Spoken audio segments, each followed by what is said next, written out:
Good afternoon, people of Whitney. My name's Gina Ravens and I'm here to speak to you.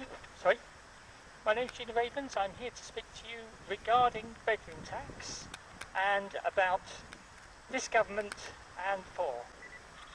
I'll start by saying I'm not a Tory. And I'm not a Tory because I still have some humanity and some compassion. And it seems to be devoid in our government today. The government have created a bedroom tax which has no economic benefit. It penalises the poor, most of whom cannot go anywhere else, and because they can't go anywhere else, many are being made homeless and others are being put into deeper and deeper poverty. This is why we're having the proliferation of food banks. Food banks are there because wages are not sufficient and most people who use food banks are employed. We do not need to cut benefits. We need to increase wages. We need people to be paid their worth.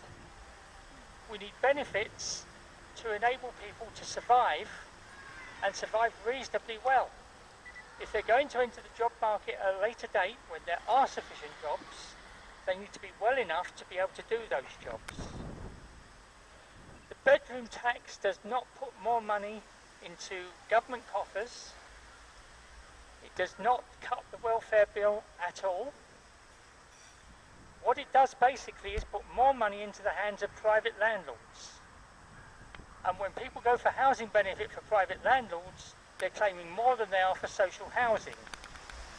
Social housing crisis was caused by Thatcher selling off council houses. More have not been built since, and yet the poor are being penalised for the fact that they have a spare bedroom.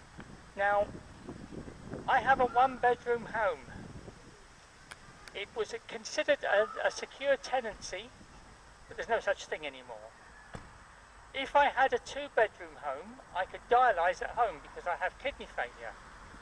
But because I don't have a second bedroom, I have to go to hospital 3 days a week. It takes up more time. I can no longer work. If I had that second bedroom, I would be penalised for that second bedroom at a time when I currently cannot work and probably would not be earning as much as I used to. The maths don't work. The bedroom tax doesn't work. Most of the actions taken by the current government have lacked compassion, have hit the poor, have penalised the vulnerable. 10,600 people up until January had died because of being put on ESA and having to go through assessments which were either too stressful for them or put into work by that assessment, which they're unable to do. Some of these are suicides, some of these are heart attacks, some coma victims have been told they can go back to work. Recently, someone was told his leg was fine, although he was supposedly had an amputated leg. They looked at the wrong leg. He was expected to work because the leg that he had left wasn't missing. Now, I'm fully expecting the day when someone with no legs is told they can work because there's nothing wrong with the legs they don't have. It's the same kind of logic. The NHS is also being sold off by a government that knows the value of everything, but the price of everything, but the value of nothing. Nearly got that one backwards.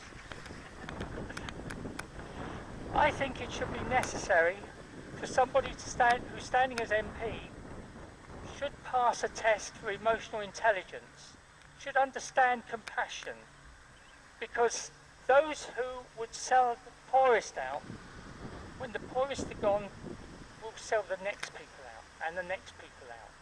And if you're not a millionaire, you will suffer. As far as the NHS is concerned, and as far as being poor is concerned, anybody can find themselves on benefits. Anybody at all. The accident is just round the corner. The condition which lays you low could be just tomorrow. We do not know. None of us are charmed. None of us have a destiny. All we have is a past and a hope for a future. This government is betraying its own people.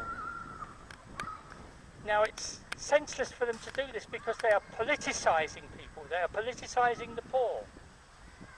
And 50% of this country's population are considered poor. If the poor vote, if the disabled vote, and they're being pushed into voting, this government will be gone. And with it, everything they have privatised may well be, everything they've sold off may well be privatised again.